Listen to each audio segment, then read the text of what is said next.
Quarter starts our, we're going to call it Epic of God, which is Genesis. If you're familiar with the word epic, you remember last winter we had an epic snowstorm.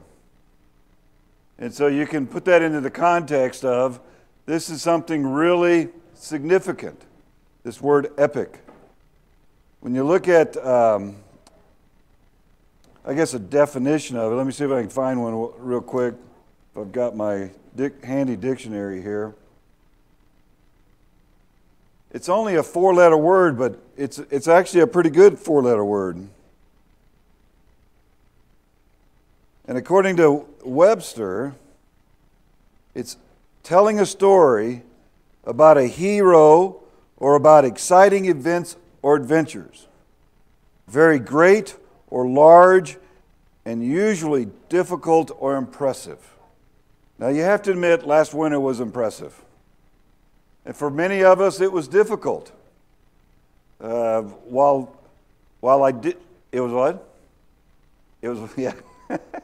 Well, last December, I had a car accident. Somebody ran in the back of me. It had nothing to do with the weather. But the accident made it difficult for me to get around because I had to get a rental car. So epic. When we talk about epic of God, and we look at the story in Genesis, what is striking to me at least is when you read through it and you just simply look at what it says. And one of our goals in this learning objectives, if you will, in this particular quarter, while we may not be able to have the time to look at every verse and study every nuance of that verse and get into it, I do want to look at some key points that happen throughout the book of Genesis. It's a book that is very much, you can read that, it's from the Latin Vulgate in turn to borrowed or transliterated. I really can't read that one in the back, maybe it's my eyes, meaning coming into being.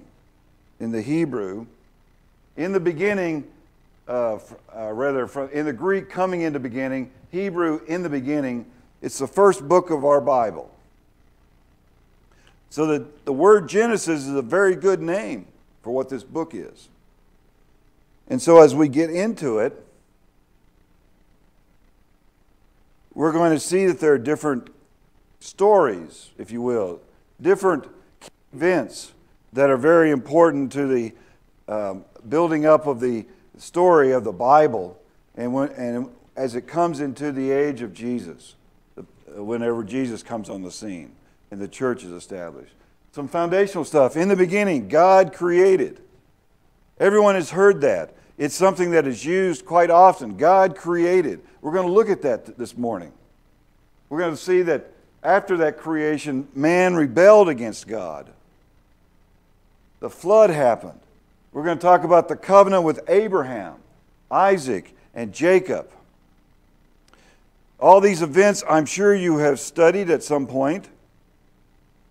You may even have colored different pictures about different things in the different classes.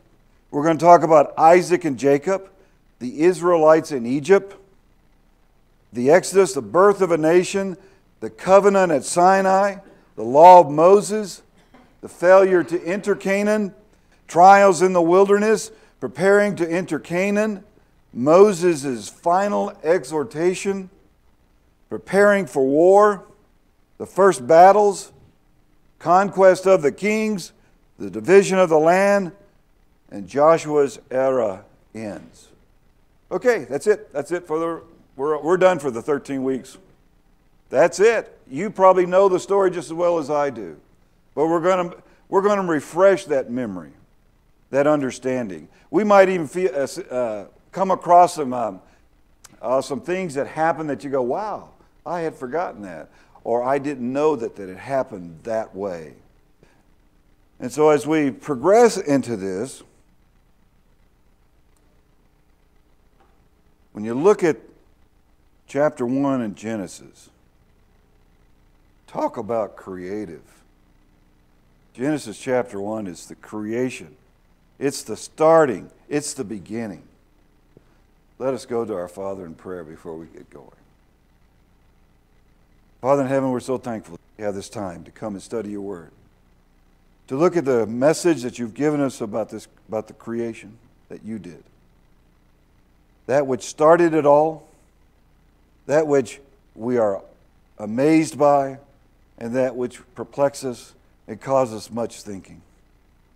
Lord, we're grateful for this message you've given us. And as we look at each day the things that you did, let us be impressed and amazed by this epic and this power and strength in which you caused this all to happen. Forgive us of our sins, Lord, and in Christ's name we pray. Amen. All right, let's get started. In Genesis, there is no, if you will, elaborate argument when you look at Genesis, the first chapter, in proof of God's existence. If you're with Mike Powell's class, you know we talked about the science that's out there. Every one of you have been confronted with the notion that there is no God. There's plenty of information put before you, whether it be in TV, in shows, in school. You are confronted with the notion that there is no God. But when you read the book of Genesis, the first chapter, it's not an elaborate argument. That there's in the proof of God, he merely reveals himself by his works.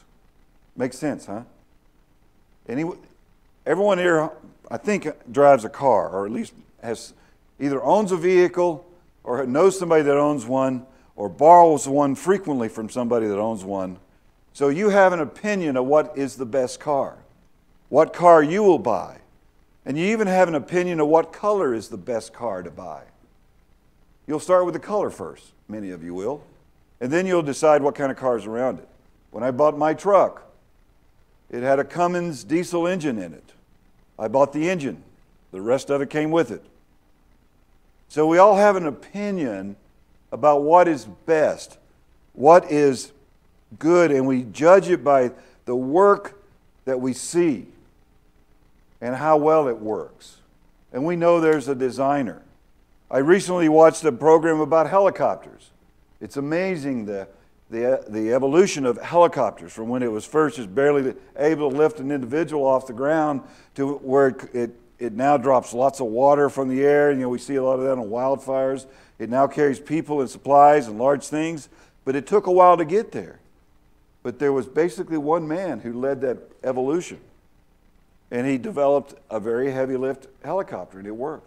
We judge that particular machine by its works. And so when we look at Genesis, we can judge and show, or know rather, that there was a designer behind this. I got a really cool picture here, you know, just as a teaser that you'll see here, about that looks like a blue marble. It is the coolest shot. Probably seen it. But it is still, every time I see it, it's just amazing and awesome. In Psalm 19:1, the heavens declare the glory of God, and the skies announce what his hands have made.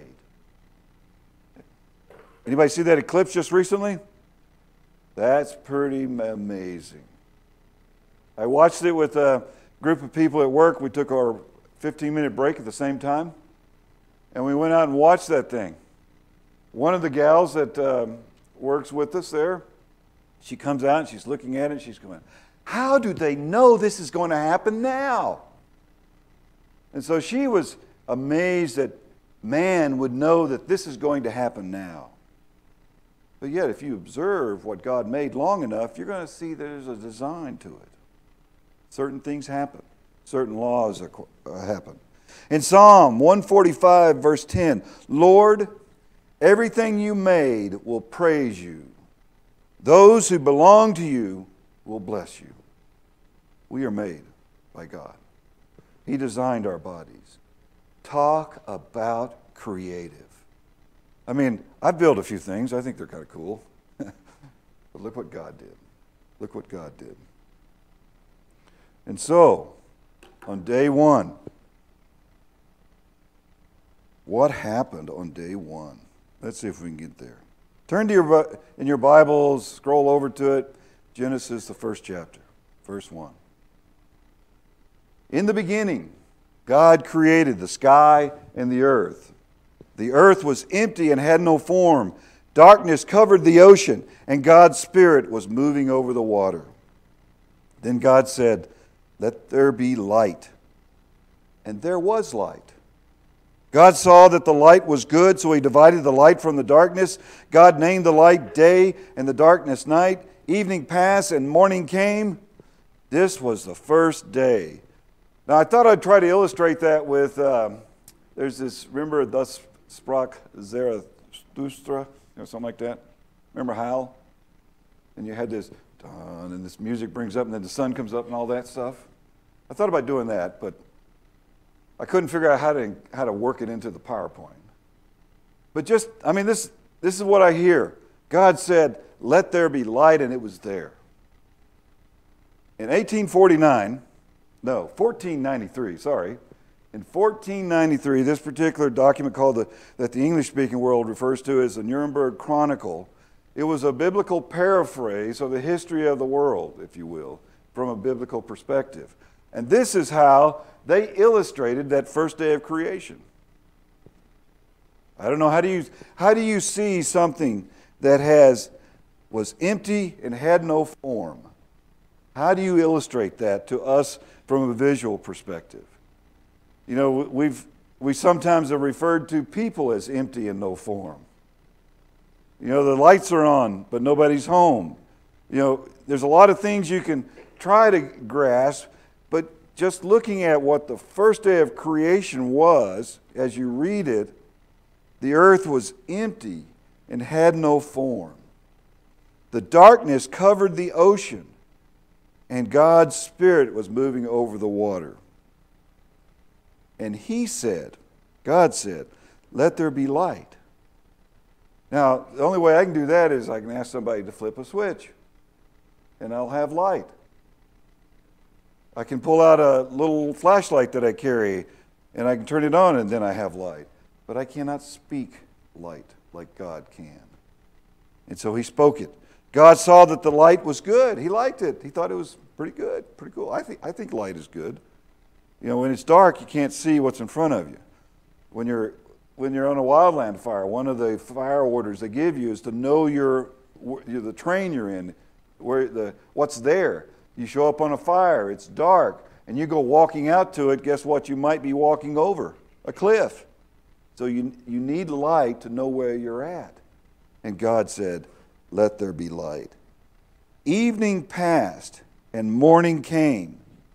This was the first day. I have a choice here. I have a choice. I can either accept that a day in this passage is the same day that I'm in. Like, went to bed at 11 o'clock last night. Somebody got one taker? Anybody go to bed at 10? How about 9:30? Okay, who went to bed at 1 this morning? Excellent. All right. There's a few of us that stay up late. But we only had how many hours of sleep? You know, you and I have what, 6, 5, something like that? The ones that went to 9:30, did you get up at 8:15? Did you get up at 6? You got 8 hours of sleep? Some got less. Was that first day actual 24 hours? Now remember, he said, "Let there." God created the sky and the earth. Was that hour 0? Something happened, and God called it the first day. Okay, I'll give you. I don't know how long that first day was. Was it 24 hours? I think it was. But there'll be people that argue it didn't. So we'll check this out just a little bit later. So keep that on your side burner over here. Was that first day 24 hours? You move to day 2. In the beginning, God created. So in day 2, starts in verse 6. Then God said, "Let there be something to divide the water in two." So God made the air and placed some of the water above the air and some below it. God named the air sky, or heavens. Evenings passed, and morning came. This was the second day. Now, I'm pretty sure this was 24 hours on that second day for sure. Now, that's just me. I've heard all the arguments about one day is like 1,000, or 1,000 years is something like that. What's the phrase? You guys know it? One day is like it 1,000 years, so forth and so on. Okay, that's over in the New Testament, I think. But right now, it's just saying that was the end of the first day. I sat through a theology class once. I had to. I was forced to. And we got into this particular discussion. This particular theologian was very adamant that those days were billions of years, and God guided the direction of that evolution. So God guided the one cell to jump into the two cell, and the two cell to jump into the salamander to jump on the banks, to become a monkey, and then we came about. I'm going, that takes more faith than thinking that God spoke it, and there it was. It takes faith to believe that. But God said, let there be something to divide the water in two. So God made the air and placed some above the water, some of the water above the air and some below it. What is above the water that's above? What is that? Clouds. There's moisture in the atmosphere. Where do you think the rain comes from? There's evaporation, I know. It goes up in the air and then it comes back down. It's kind of a neat cycle. It happens. And so God made the air and placed some of the water above and the air and some below it. God said He did that. And this was the second day, He said. Day 3. We just took a commercial break. You know how these shows are. Day 1, 2, and 3, and 4, and 5, and 6 are commercial, or have commercial breaks in between. So we have a commercial break. I would think that you would have a commercial of bottled water right here. It's filtered, it's fresh, it's created by God. Water is.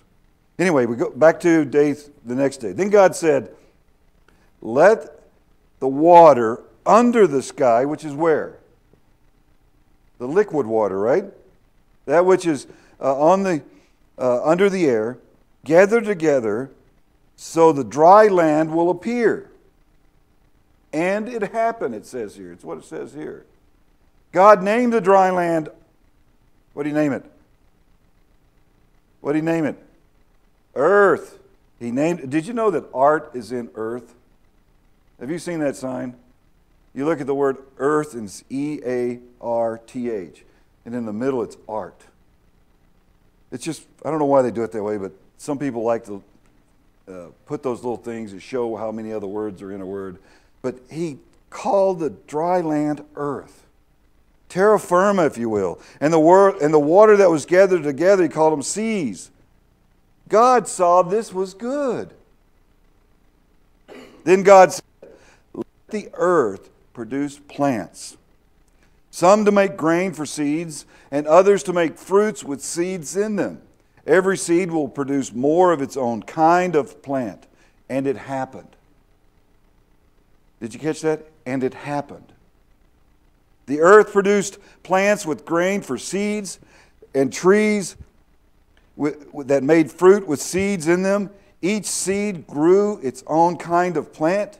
God saw that all this was good.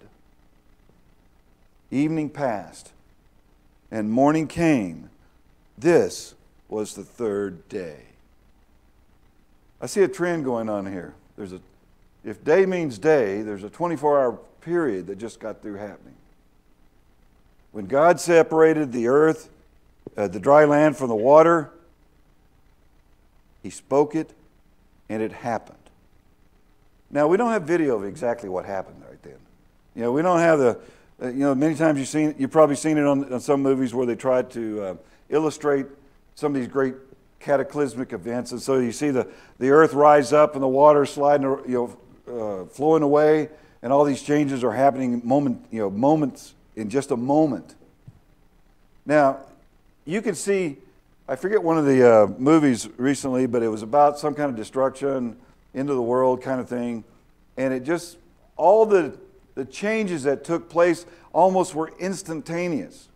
You know, the ground heaved up, it opened up, and everything just kind of fell down and when it was destroyed. But yet, when you talk about creation, people insist that it took billions of years to get to this grass seed, this fruit tree. But yet in the movies, we can destroy the planet just like that. And be very effective in, you know, as far as the video effects. But yet when God says it happened, we have a difficult time of accepting that God, the omnipotent creator, can just speak it and it happens. That was the third day. What do you think so far? Pretty good story, huh? What do you think? What's that? God is doing a good job? Yeah, he's a pretty good craftsman, isn't he? And you know what? You know what's fascinating to me? I have to have something to make something out of. If I make it out of wood, I got to go to the lumber store and get some wood and bring it home. Then I have to have a nail or two. I could use screws. They're kind of cool. But yet God didn't have to go to Home Depot. He spoke it. He spoke it from nothing. And many times humans.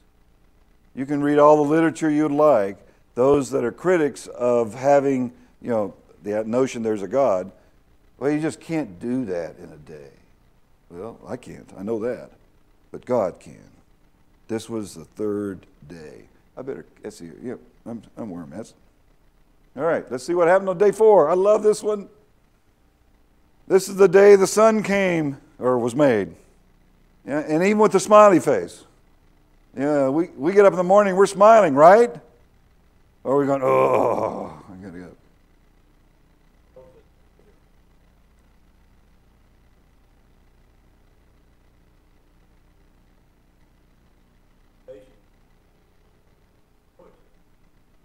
Not like we know it today, that's correct.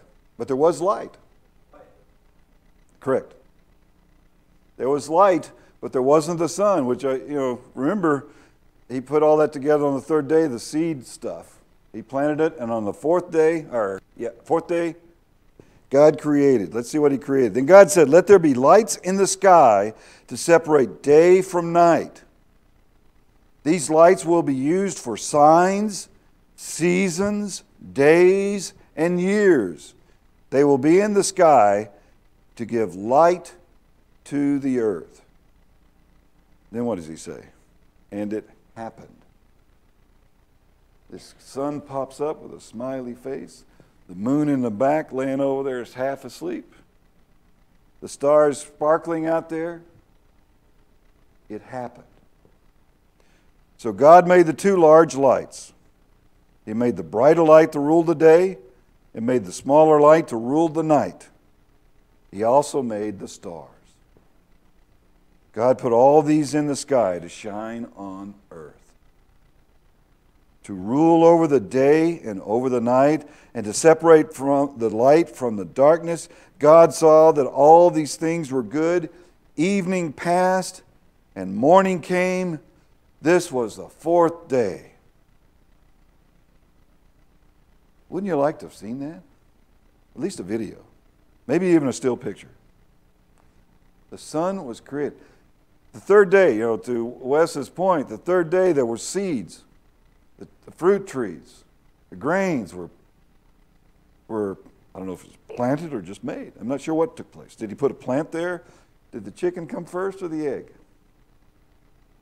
We could debate. There's a lot of debates going on with us humans, Well, see, now, how can you get a seed if you don't have the plant first? So you put the plant in there, and it's kind of like, but how can you have a plant if you haven't had a seed to grow it from? You see how we get caught up into thinking through this? God said he created it. I'm not sure how he did it. I'm not so sure it's really important to know how he did it. I'm just glad he did it. And that he spoke it and it happened. I used to eat a lot of cereal. I like grain. I don't eat as much as I used to. I don't eat as much as I used to of a lot of things. But he made these two large, and why did he make it? It's not so much that he said, well, I think you need a sun. He made it for a purpose. These lights will be used for signs, seasons, days, and years. Do we not use these things for signs, seasons, years, and days? Have you ever navigated at night using the North Star? I'm sure somebody has, right? Who's navigated using the North Star? Yep. And so a lot of us today have our GPSs and we follow it. But you know, when you go back through it all, it's based upon the fact the North Star is right there. That way. You know, it's all based on on the fourth day, GPS and the directions we take are based on the fact that there's order to the universe. You can expect that the sun is going to come up in the west, correct? It doesn't come up in the west. It comes up in the east. I have yet to see it come up in the west. Now, I did go to the north, to Alaska once. North to Alaska once. And I did see the sun circle the earth. That was pretty cool. I looked north, and there was the sun right above the horizon. That was really cool. Now, of course, you can't, you got light all day. You never get any darkness for that period of time. And then the opposite is true. You never get any sun during a certain part of the time. So it's just amazing how this particular universe that was created by God so operates so well that we can plan things by it. We can know when to put a seed in the ground to come up so we can harvest it at a later time. We know when we can wax our skis so that we can take advantage of the snow in the mountains. An amazing creation. This was the fourth day. Let's see, I got to get this creation thing going, don't I? In day 5, then God said, let the water be filled with living things, and let birds fly in the air above the earth. So God created the large sea animals and every living thing that moves in the sea. The sea is filled with these living things, with each one producing more of its own kind. He also made every bird that flies. Each bird produced more of its own kind. God saw this was good. God blessed them and said, have many young ones so that you may grow in number. Fill the water of the seas and let the birds grow in number on the earth. Evening passed, morning came. This was the 5th day. Remember that Nuremberg Chronicle? This is how they illustrated day 5. I think it's cute. I don't know if you can see the screen thing, but you see this bird of prey right here having dinner? I just think that's kind of cool. That this is how they depicted day 5, 1493. And so we struggle. Now, of course, if you like a little more, this is kind of cuter. I mean, I do like that big whale there. It is cute. And so it makes for an interesting discussion that on day 5 is when these birds were made. The fish were made.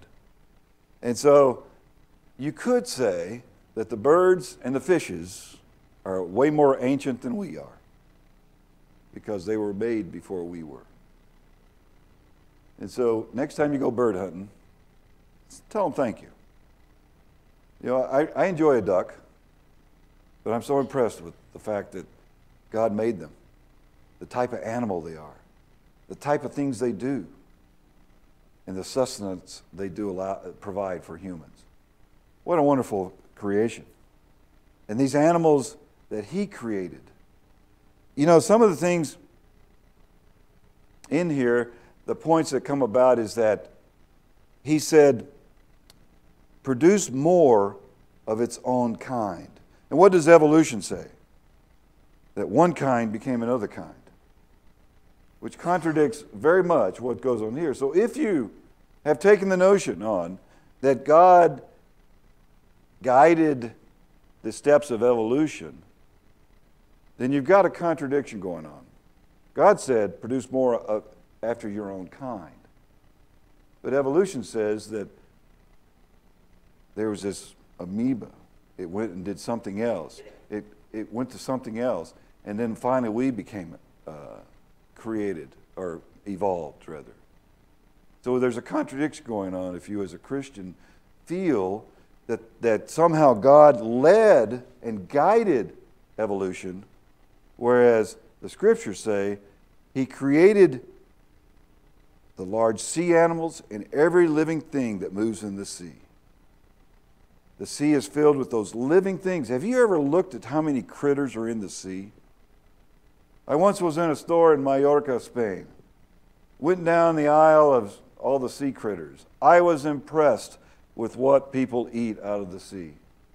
There's an amazing abundance of sea critters. Note to self, if you're ever hungry, move next to the sea. You will find lots of food.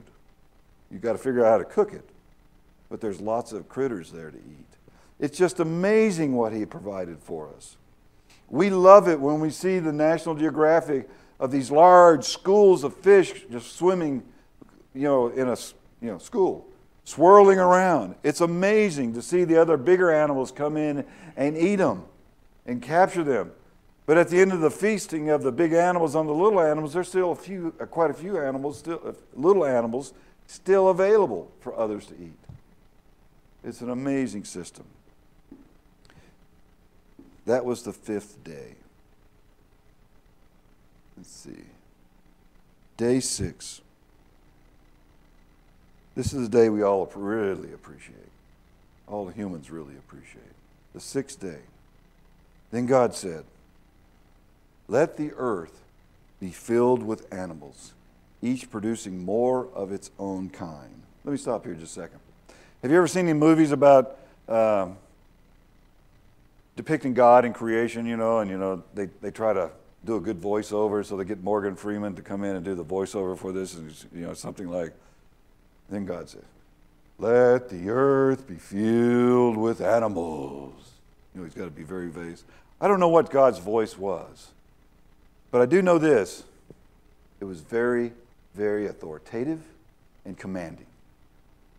And whether it was deep and throaty like Morgan Freeman or some of the other people we like to listen to, but He said this. He said, let the earth be filled with animals, each producing more of its own kind. Let there be tame animals and small crawling animals and wild animals, and let each produce more of its kind. And it happened. There wasn't billions of years. It happened. So God made the wild animals, the tame animals, and all the small crawling animals to produce more of their own kind. God saw that this was good. So, you got rabbits. They're cute, aren't they? Everyone likes a rabbit. You got these little voles or mice, field mice. I got too many in my yard. They killed a tree. I like the rabbits. I don't like the field mice. Matter of fact, I'm trying to get rid of the field mice. But yet, God created all those. I'm okay with them as long as they're like out in the field where they belong. God created all this. Then God said, let us make man or human beings in our image and likeness, and let them rule over the fish in the sea and the birds in the sky, over the tame animals, over all the earth, and over all the small crawling animals on the earth. See, I got the authority to be over that little mice. I can get rid of him. He can't be in my yard. He can be in your yard, but not mine. Brother.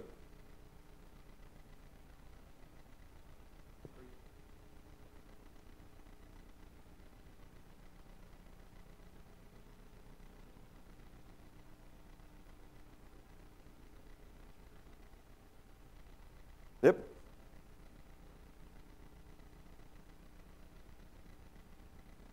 Yep. And what Nolan was talking about is that not only did he create all this, but inside these animals, if you will, in their mind, their instincts, they know to fly south.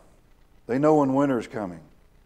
They know what they're supposed to do at certain times of the year. He put that in there. I'm not, I've always heard these scientists talk about, or some that believe in evolution, well, these animals decided one day, well, I guess I better fly south. And so they just kind of went that way, and they said, oh, this is a good idea. Now, I'm paraphrasing these scientists, so if there's a scientist in here to believe this and wants to get upset with me, just remember I'm paraphrasing. But the notion that the animals said, hey, I think we'll go south to Florida because it's winter. I just don't believe that happened. I believe God instilled that instinct to travel south when needed and come back. And it's just something that fascinates us, and we have plenty of learned people who actually follow these characters, these animals, and try to understand them better. Yes?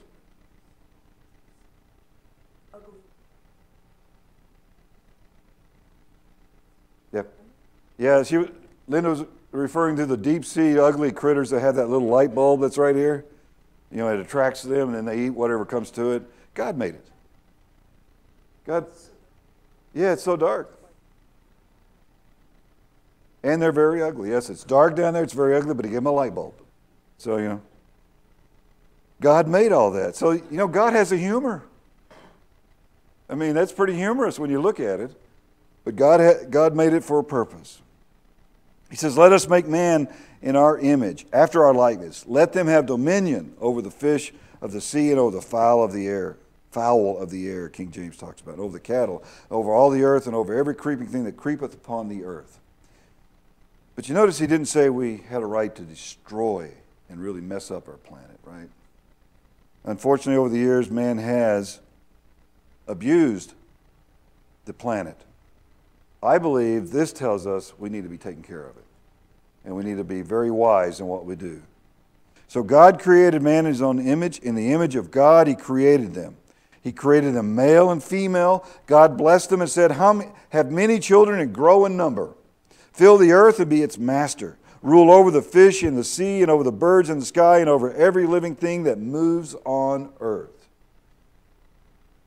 We're at the top of the food chain. Have you ever turned down a steak next to potatoes?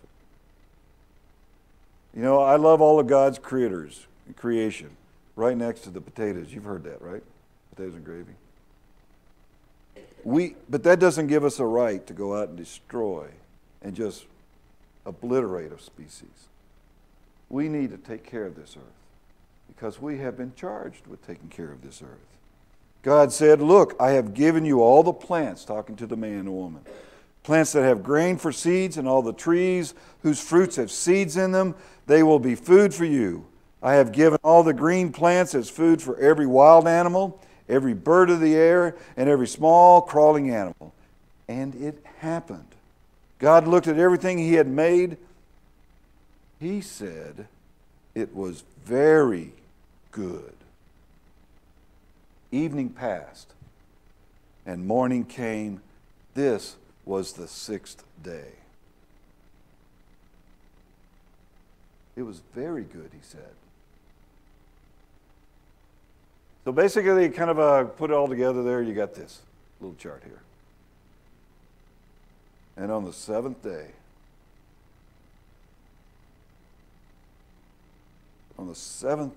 God rested. So the sky, the earth, and all that filled them were finished. By the seventh day, God finished the work he had been doing, so he rested from all his work. God blessed the seventh day and made it a holy day, because on that day he rested from all the work he had done in creating the world. This is an amazing picture. This is from the satellites, or from NASA in particular. You can get this shot too. I mean, you put this on, you look at that and you go, wow. It just happened. It just happened. No, God said, God created this. Grab a hymn book for me and turn over to page 22. and read these words, the first verse of this song. Hymn number 22. Our God, He is alive. We like this song. There is, beyond the azure blue, a God concealed from human sight. He tinted skies with heavenly hue and framed the worlds with His great might. You can't help but to be moved by a song like this. When you see the creation story, and then you see this final picture of creation, the seventh day, and God is resting, looking at His work, or what He was doing. You go back into the internet and you look for seventh day, God rested, and you look at all the attempts by man to illustrate what God was doing on the seventh day. You have some that show Him with His hand out like this and the world in between it. You have others that see Him sitting back on a sofa, kind of like, oh, finally got that done. All you have to do is look at His work. He's a pretty good craftsman. And He created that from nothing, I believe. I believe the Scriptures say that. And I believe the Scriptures are accurate in that. The seventh day, God rested. It's a holy day at that time. What are your thoughts at this moment? We've got a few minutes before the class ends. Yes?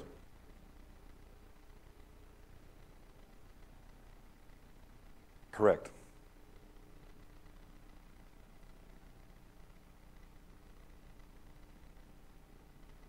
He created a very good and very good.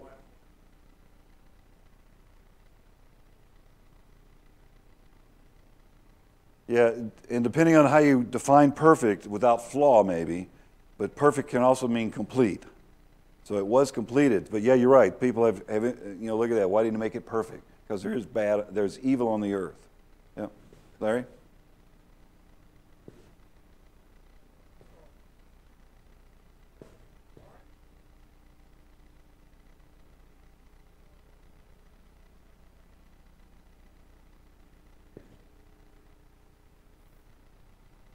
Well, I think in the question is about where God uses the term us in the image of God in 27. God is, I believe, in Trinity. Without enough time to really get into this, God, the Father, the Son. I believe in this passage, all of them are there. And we can go to other passages to show that. And when He created man, He said, we will create man in our image. And then He changes it later on. But the fact is, we are created in God's image. That's humbling when you think about it. When you believe that God did all this, we are created in His image. Not the whale, not the animals, but we, the humans. We'll have to get in that a little more if we, to get other passages to bring in here. But that, to me, is amazing when I finally realized that He said, let us make man in our image. And it's in the original there. Okay, here's a chart here. I just wanted to point out that the first 3 days, if you will, He was forming the earth. Then He began to fill it. And it's just cool the way that it all lines out. If you like this chart, I can send it to you. And the 8th day, all was complete. That's all I have. Thank you for listening to this epic this morning. Thanks, Ed.